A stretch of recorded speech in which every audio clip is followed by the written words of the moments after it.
Hi, and welcome to the Skincarma Pod. I'm Carmine, the creator and voice of the Skincarma blog. With more than 25 years in beauty as a brand builder, copywriter, and skincare junkie, I'm putting my product wisdom and expertise to work demystifying skincare. On today's episode of the Skincarma Pod, I'm joined by someone whose work has fundamentally shaped how we think about repair in beauty, not as a cosmetic fix, but as a structural one. My guest is materials scientist and inventor Eric Presley, whose career has been defined by a deep obsession with chemistry, bonding, and solving problems at their source. We're joined by Eric's wife and business partner, Natalie Presley, COO of Epres and ePhD. She knows Eric not just as an inventor, but as a deeply creative, emotional thinker whose work doesn't always translate easily into words. This isn't a hype episode, it's a conversation about evolution, how an inventor grows, how ideas mature, and how it all becomes personal when you've lived through building, losing, and rebuilding. As always, I'll let the conversation go where it goes. So let's do it. Let's welcome Eric and Natalie onto the pod. Natalie, Eric, hi. Hi, how are you? Good, how are you? Welcome to the Skincarma Pod. I'm super excited to have you both on. Before we jump in, I like to do what I always do, and that is get a little bit of an origin story from each of you. So, Eric, let's start with you. Where did you grow up, and what were your aspirations for yourself as a young man? Yeah, I grew up in Illinois, and Well, I always kind of want to be an engineer or scientist. mm, My first goal was to be, in space stuff. So I was from a small, farm town, and I wanted to go to like the big, Caltechs of the world. And it's hard to get in those kind of schools, even if you're valedictorian and you have the super high test scores, because there's just so many people, and mm, it's not anything about that. So I ended up going to University of Illinois, and I was going to be in the aeronautical program in the years 2000. None of this like space stuff that exists now was even started. I went into aeronautical, and they said, and looming to what was about to happen in a year or two, I learned that the only money in that space was in weapons of mass destruction. oh, And yeah. so I was like, well, let's change my major. And I always liked chemistry. And then that got me into material science, which is kind of like a more applied chemistry and physics. Mm, And that then got me out to Santa Barbara, which is the best school in material science. Wanting to stay in Santa Barbara got me into entrepreneurship, because that's kind of the way you can afford to stay here. right, that's for sure, right? Yeah, Do you follow the space program? I do a bit. I mean, we're Do probably you? on Starlink internet right now, because that's the better. Wow. Are you excited to go back to the moon? I'm excited for things to happen. Yes. Yeah. I was a I talk about this a lot. I guess I've made peace with it. I was a huge Star Trek fan growing up, and I always imagined, myself being out in space and, going to, another planet or whatever, and mankind going to another planet. And honestly, I've gotten to the point now where I don't even think we belong anywhere but Earth. Like the thought of being on the moon with all that radiation, and we're obviously not meant to be on Mars. Like, come on. Yeah. No, I'm of the mind, let's fix the one we have before we Yeah. go and write Yeah. another one. Yeah. Totally. Although there's not much wrecking we could do on Mars, is there? Uh, We could probably try. yeah. Natalie, how about you? I know you've described yourself as a translator, and I also know that you grew up in a multilingual household, right? Translating between your British father and your French mother. Yes, that's true. Yeah. I was always a musician. So I grew up Mm. playing violin and Mhm. then moved to piano and then guitar. And I moved to Nashville and had a past life Mhm. there as a singer and a songwriter. And, I met another wildly creative person. I always said I was never going to marry a musician or an actor or anything. And so a scientist seemed like a really safe bet. Mm-hmm. Turns out he's more creative than any of those artists or sort of showbiz people that I had encountered. So it's interesting how it's fascinating because like we can't both be creative at the same time. So we kind of take turns and have an understanding of each other in that way that is really, it's wonderful and compatible. So I, have a past in music and created a nonprofit around that, and a lot of how we approach things together come from that shared space of creative enthusiasm for what doesn't exist. Let's make it. Yeah, that's fascinating. That's such an interesting way to look at it. And Eric, do you like, how do you reconcile like those two sides of you? Those are two sides of you, right? Or am I misunderstanding what science is? Like science is more creative than I think it is. Good science is very creative. So, and to me, you have to learn all the analytical parts, get to to become the creative. You have to learn a lot, right? So it's like cooking or some of these other things where you can be really creative, but you have to learn all the basics and practice them. Yeah. Get to that creative part. And fellow scientists would be mad if I compared it to cooking, but now that like famous chefs are in the world, you have to get your abilities to that point to where you're not going to fail. Right. When you do it, so that when you do your science, it's not whether or not that your technique was what caused the experiment to fail. All of that like type A part of the brain going. And then you go into the chaos part and do the creative thing.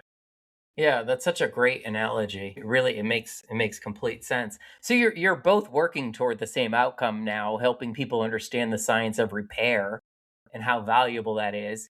Before we talk about the two new brands, and I have one of them right here, ePhD, and Epres is the other one. I'd love to start with how this disruptive concept of repair came to being.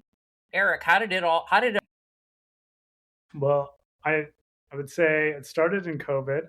I had sold out of my old brand that's in repair, old wax.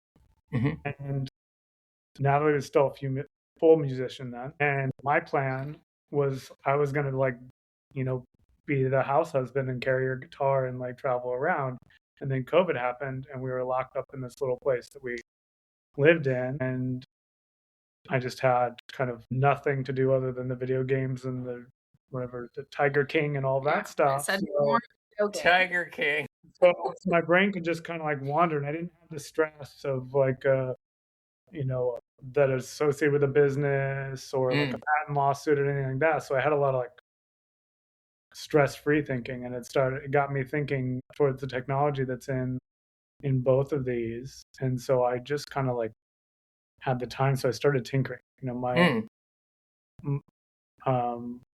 My lab setups are very minimal anymore, because manufacturing is very minimal in the real world. So I was able to set up and start doing stuff in a bathroom. I now have a kind of nicer setup now that we bought a house, but I just started tinkering and then I started filing patents. And then that kind of got the ball rolling. That's kind of amazing. Couldn't really turn back. Wow. You of all people, back in like the kitchen and bathroom scenario, as the mad scientist in the kitchen or the bathroom. Because I was saying, you're working with chemicals. Like, can that go down the drain? I'm like, what is he doing? And of course it can. I'm not working with anything that would be bad. Yeah. Yeah. Because, anything that I make will eventually go down the drain, right? Anything that goes down the drain. And that did, kind of determine part of where these brands went in that discussion with Natalie. The actives are biodegradable. And we were doing this like on the beach in Montecito, like the beach is like straight out. And so in my trying to do better and elevating, when you're innovating, always do better than your past, I have biodegradable active ingredients, then why can't all active ingredients be biodegradable? And that really led to, while the technology is better performing, I really focused on trying to lead the way in we were talking about the planet and being better for the planet going forward. Yeah. So everything that's in the products need to break down. We can't like send forever chemicals down the drain. Right. And call ourselves a sustainable brand. Like that doesn't mesh. I mean, people are doing it right now, but like that doesn't make sense to me. Yeah, that sustainability word, that when brands use the word sustainability, I'm like always like, really? Like everything's in a plastic jar? Like, come on. Yeah. And we're in plastic jars, and like people, the qualifications are like, how recycled is it? And it's like, well, Yeah, you got to make sure that it gets recycled. totally. And a lot of things, like I have this protein powder that I take in the morning from a brand called Planta. It's called Planta, for crying out loud. It's a vegan protein. Yeah. And it comes with this ridiculous plastic scoop inside the pouch. And I don't understand. I go through a bag of this every month. Like, why I can't just use a tablespoon, which is all I use. I throw this stupid scoop out every month. And I finally was like, I took a picture of it and I posted it on my Instagram stories. I was like, yo, you're called Planta. Could you stop with the scoop? Like, everybody's getting this stupid scoop. I mean, we're not all idiots. We can use a tablespoon, right? Like, it made no sense to me. So I love that you're like you were really thinking about that when you're developing these formulas. Yeah, and I think it's tough with beauty too, because it's a balance, right? Like we're not going to totally throw the baby out with the bathwater, right? There's like an extremist position that one can take with beauty. Yeah. If I left Eric alone in my bathroom, I wouldn't be left with much, to evaluate like the ingredients. There are some things I like because I like them, but when you have a responsibility to your science and to developing a product for people, like Eric takes it pretty seriously, that like as high of a percentage as you can get of like being responsible, you try to achieve that. Yeah. And to me, that's always life's a journey. Like everything's a journey, right? And so saying you're sustainable now, it's about doing better than the past and moving the needle at each point. Not, maybe you're not perfect yet. Maybe we'll never be perfect. But if we can get a little bit better each time, that's what's valuable to me. So we're still stuck with plastic bottles, right? Or we ask for some of our stuff because that's more recyclable in a lot of the world. But that's still, we're moving the needle, and the goal to me is a lot of people have copied my past, and people are copying at least marketing things that we're saying. They're not copying the technology. Yeah. But if people copy what I do, if I do something cleaner, then hopefully people copy that. Yeah, that's a great way to look at it. Before I really do want to stick with the science of repair for a second, because I'm so fascinated by it. Like, Eric, like, as simplistic as this question sounds, don't laugh. I'm a commoner. What is repair at the molecular level? What does that mean for hair, for nails? Well, it can mean a lot of things to a lot of people. So that's where the ambiguity for, you or the consumer comes into play. When I talk about things, when I first came up with the phrase of bond repair, what I mean when it comes to like hair and nails is you have this keratin mesh that is holding everything together. That's the way I think of them. And those proteins are connected by disulfide bonds primarily. There's some other ones, but the real strength is from disulfides, and those can get broken. And so when I care about repair, it's repairing those disulfide bonds. So that's the fundamental part of the network that's holding it together. So that's what I care about. But then, so when I'm talking about repair, that's what I mean. But there's a lot that could be there. There's coatings on either. You can put a coating on hair, the coating on nail. Clear polish is a way people have been repairing nails for longer than I've been alive. Still repair, technically, right? It's like you're We tore the piece of paper together. We tape it back together. We repaired it. Mm-hmm. My goal is to get you the piece of paper back to normal or as close to normal as possible. Both are repair, but they're not the same kind of repair. Got it. So if we stick with the analogy of the paper, the way you're thinking of it is reconnecting the paper fibers. Yeah, that's what I'm trying to do. Got it. There's some, older technology is, taping them back together. Yeah. Yeah. And to from my space of thinking, I wouldn't call the taping back together not repair. It's just Right. not what I'm trying to do, It's Yeah. not the same thing. Can that? I mean, I understand that there's a chemical link between hair and nails, and that's found in the keratin. Mm-hmm. Can that same concept be applied to wounded skin, like a wrinkle, or is that just? It can be applied to skin a little bit. So there's the outer layer of skin is keratin. It's just thinner and not the part that people care about as much, but it definitely can come into play. And when you think about these different areas of body where the body uses the same proteins all over the place, but just, slight variations, you get less and less crosslinks. So the skin's going to kind of be the least crosslink because it's the most kind of flexible. Mm-hmm. And then there's the next most flexible. So that's got less crosslinks. And then the nail is super dense, right? And one of the big differences there is there's way more of these disulfide crosslinks that I care about in the nail. That's what makes it harder.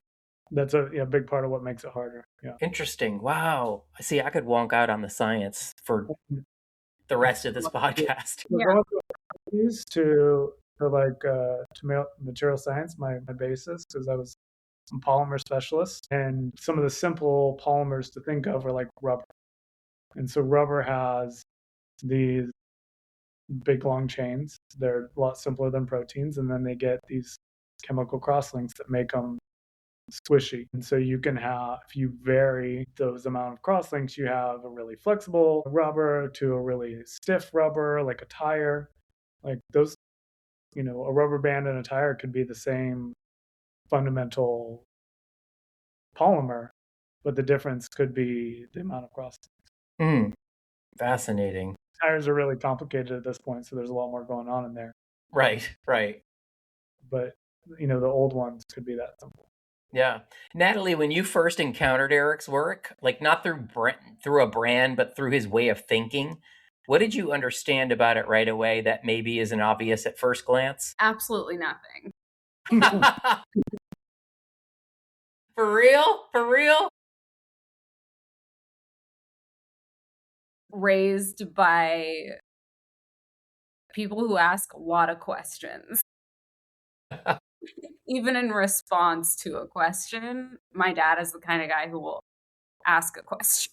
My mother's the same way. So I'm fighting that all the time. So when Eric states something as fact, it is in my nature to doubt, like immediately in order to learn.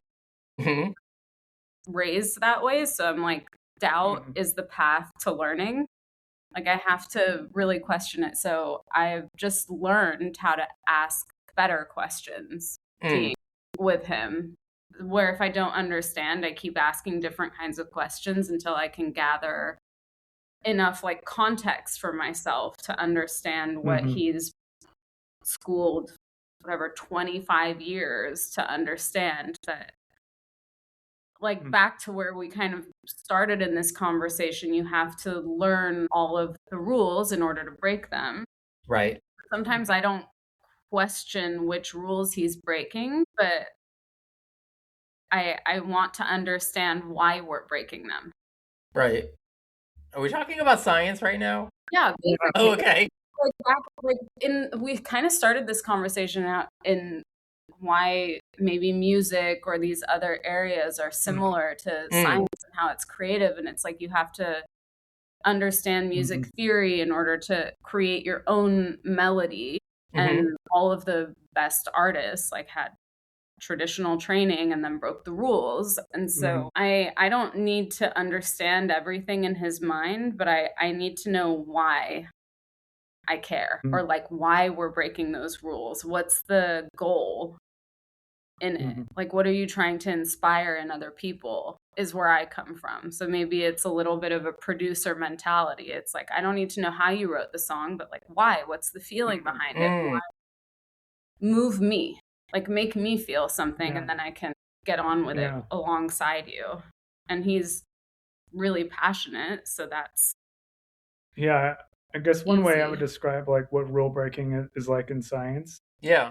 The way I think of it is a lot of the theories and the fundamentals that we learn are written by, the smartest people at the time based on what they know at the time, right?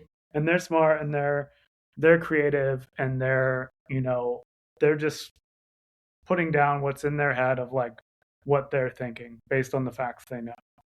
And then the people that aren't as smart as them take that as the gospel and project that on. And maybe these ideas are 30, 100 years old, and you get a lot of new data and new stuff in that time frame.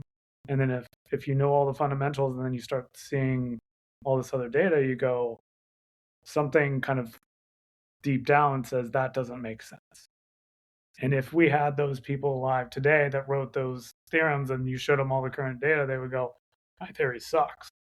Don't look at that anymore, right? But you have to kind of break with the system to counter some of that stuff sometimes. Yeah. And it's seen as rebellious, where it's just, maybe it is, but maybe it isn't, Yeah, the part you don't get to see most of the time are the failures, or the like part of the process getting to the success, right? So I think navigating that is in itself a creative process, like watching him go through that of like, oh, I thought I had it, not quite right. Go back to the drawing board, reevaluate it. Oh, maybe this can change. Nope, I made too many changes. Back to, and that sort of renewing of faith in like scientific rigor each time. Was there a lot of that? Like, let's talk about the brand. Was there a lot of that when you were developing this product? I assume that you developed this in that period during COVID. So the base technology came out at the beginning of COVID, but we only launched this last year. So there were a few jumps in that time frame. So there's only 2 ingredients, but like what the other one was, that took a while.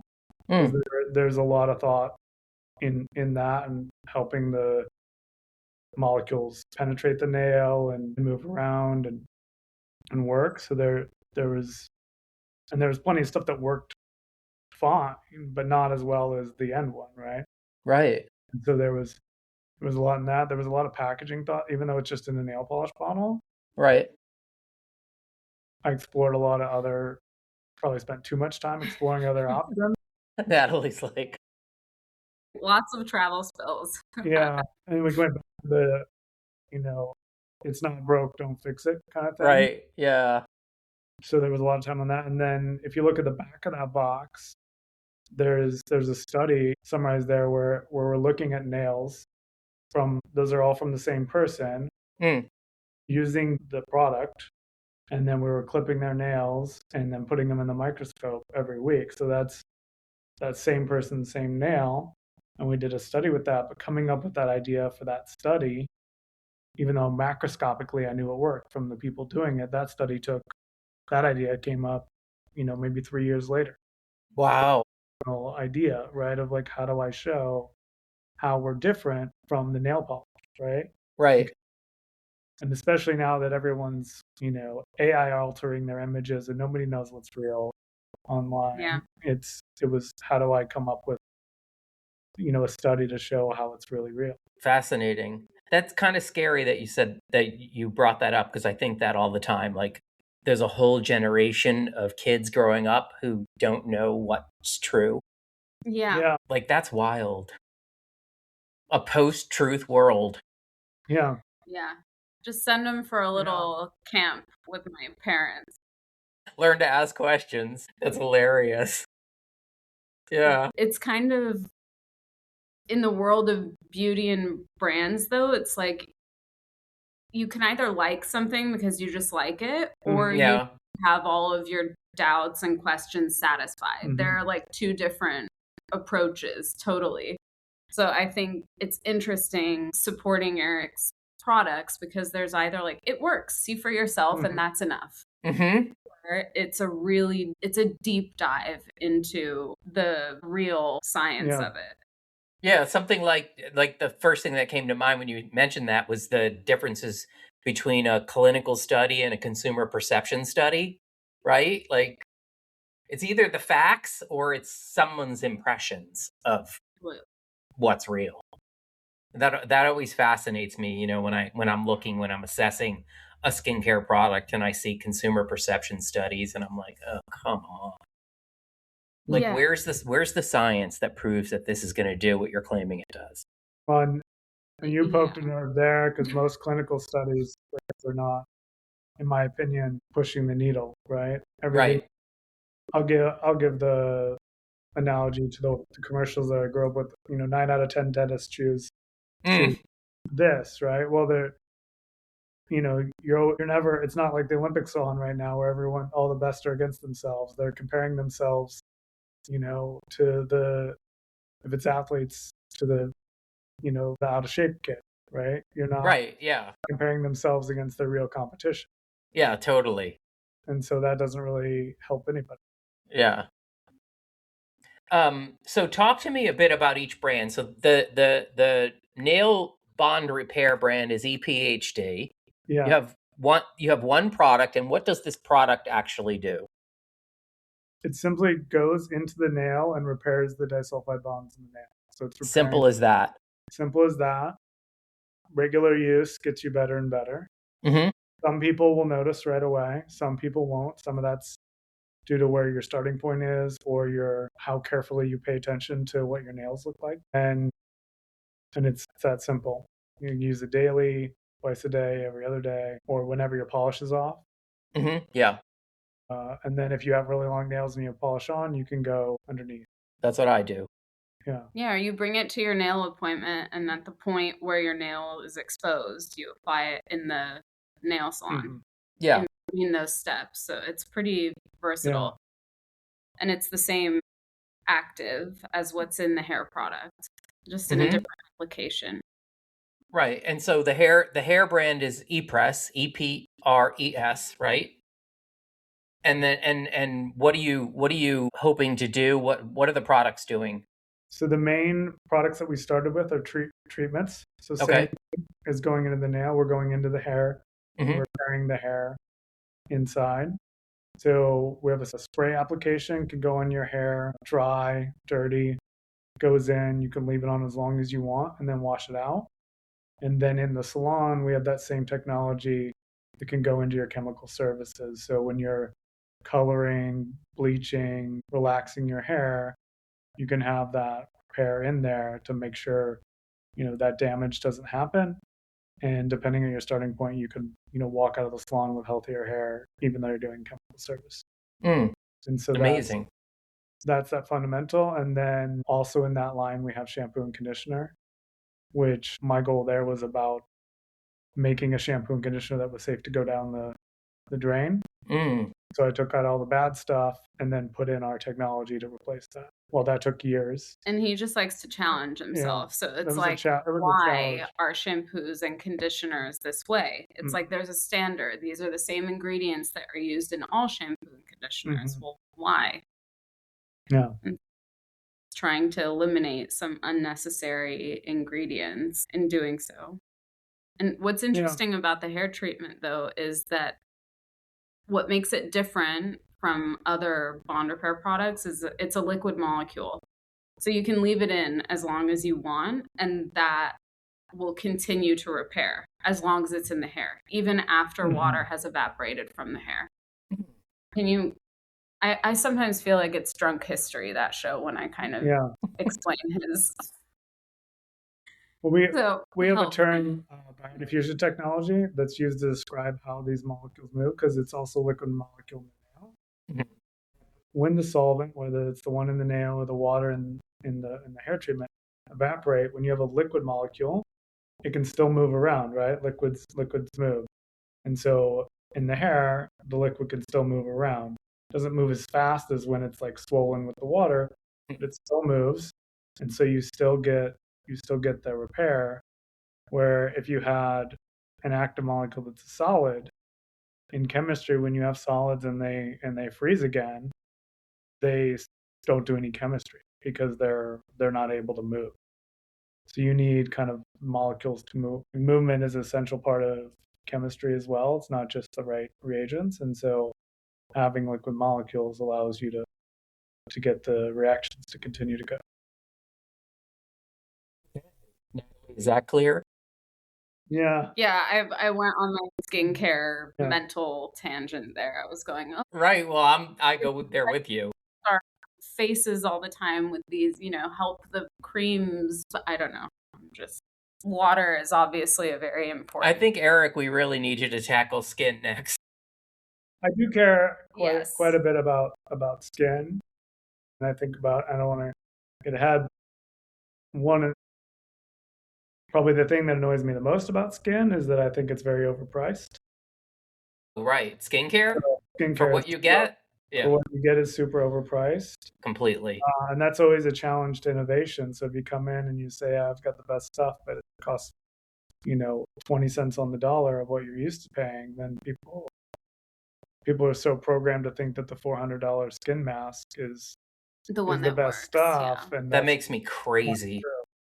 Right? That's what makes me crazy about skin. How anybody could get away with, and I won't name names, but they know who they are, selling a $300 bottle of hyaluronic acid when we all know that costs $5, including the glass bottle. Like, come on. And people don't understand the science, or they're not even interested in understanding the science. They just believe it, or maybe they have $300 to spend or waste. Yeah. Placebo effect is still very It reminds me of a strong. quick aside. We were just, on a family vacation, and we did a couples massage. And they were trying to sell one of these types of things to Natalie. No. After we're having our tea. I'm getting a little more hip now with this. And they go into the the algae stem cell part of it or whatever. And she goes, that's all, garbage for me. She was like, oh, you just saved me $400. Yeah, it was a funny, by saying stem cell, right? Right. Too, because I actually really loved how the cream felt. Like I didn't Right, yeah. told stem cell algae to just know that I liked it, and then being told stem cell algae actually made me not want anything to do with it. Right. But you never know what purchase journey anyone goes on. Because it's true. It's true. Maybe I don't love the price of it, but I genuinely loved it, and then, I couldn't trust anything else. Or ever again. Less information. So again, that was one of those instances where I wanted less information. I just liked it.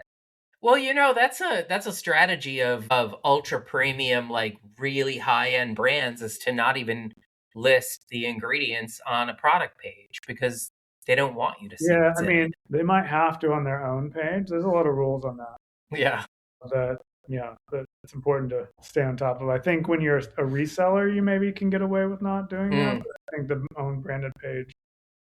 It's insane to me. Really gets under my skin. So building something together introduces a different kind of accountability, one that doesn't exist in solo work. What has surprised both of you most about building this, this new chapter together, not just as professionals, but as partners? Eric, go for it. Ha!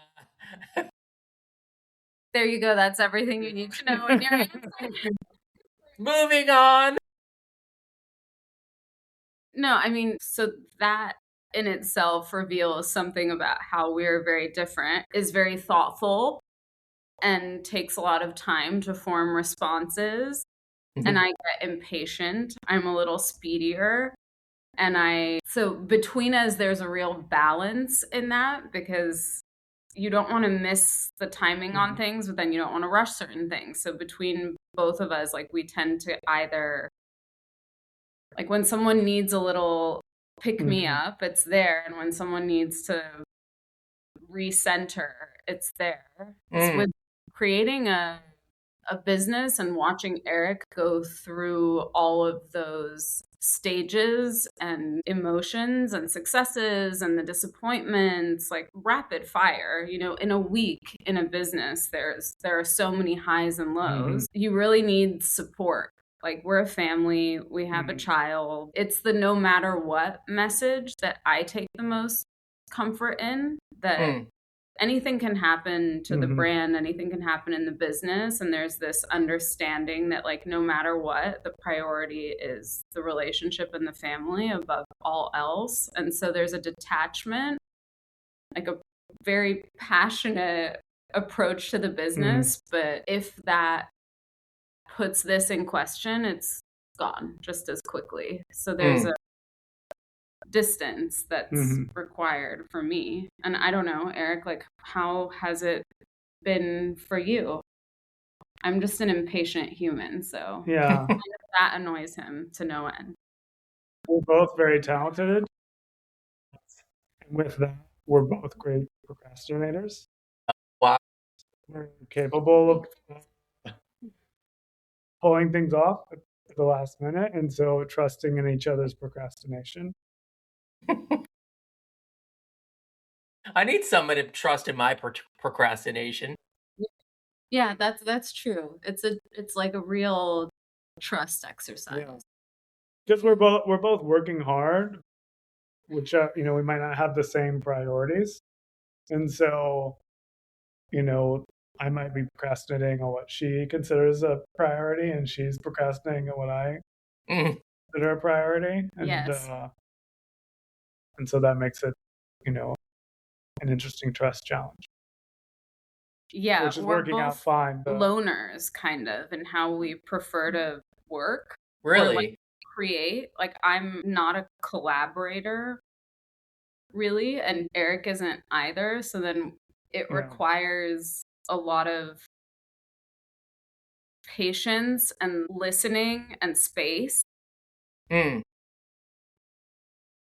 kind of, like, let the other person do their thing, and then we come back together. But it's intense. Like, I'm not gonna say it's not intense. Yeah. There's a required compatibility to handling some of the more urgent matters where, like, I completely trust him to speak or do on my behalf. And that has developed a lot more since I've been really involved in this business. And it trickles into personal life as well.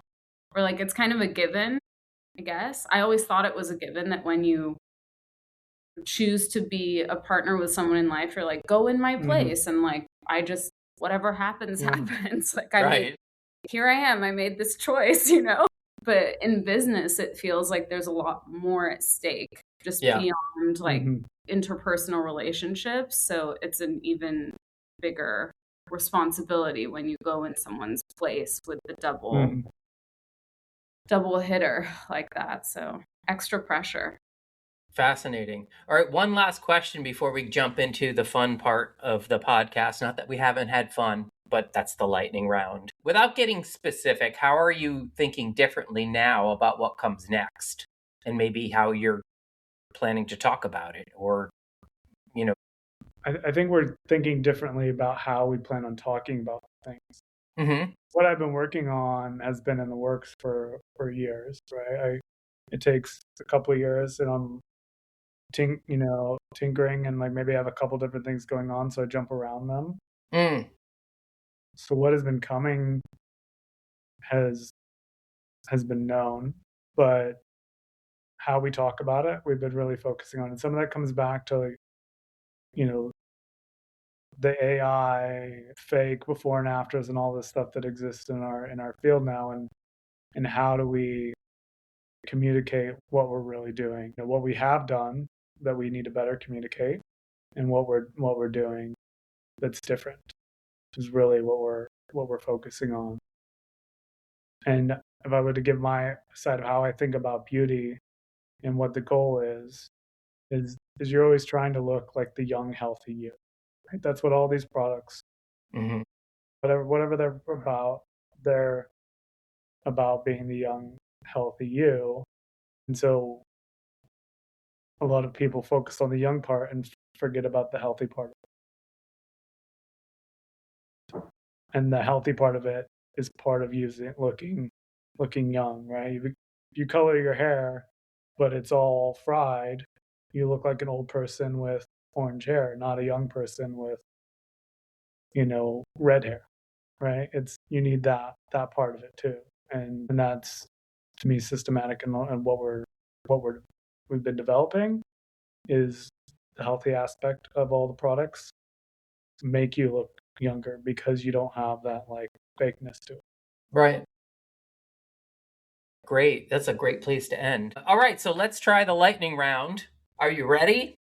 For each of you, something you believed early in your career that you no longer believe. I've been an entrepreneur now for a long time, but early on, that was never a goal of mine. I wanted to like make sports stuff when I got into materials, maybe like sing and stuff. So the goal was to like work for a big ski brand or something like that, and then have just like my weekends and do whatever. But that's not my life. When I really got into entrepreneurship, it was really the eye opening that big industry can't really innovate. And I think that, and a lot of what I've studied on that side, and the fundamentals of why, it's not that the talent doesn't exist in the big industries. There's the innovation, the incentive part is misaligned, and the big companies are not once they get big enough, they're driven by marketing and what the shareholder wants, not what the business needs to continue to be innovative. And so that's something that totally changed my view of the world. Natalie, how about you? Given that my career was a little bit different, the only thing that comes to mind for me is I used to think that talent was enough. That is absolutely not true in any business. So yeah, for any career choice or any meeting you go into, it's like talent is a very small part of the full picture.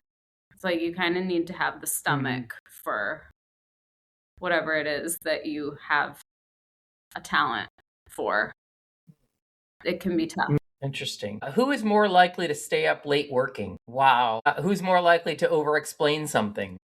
Me. Who's more likely to change their mind mid-sentence? Okay.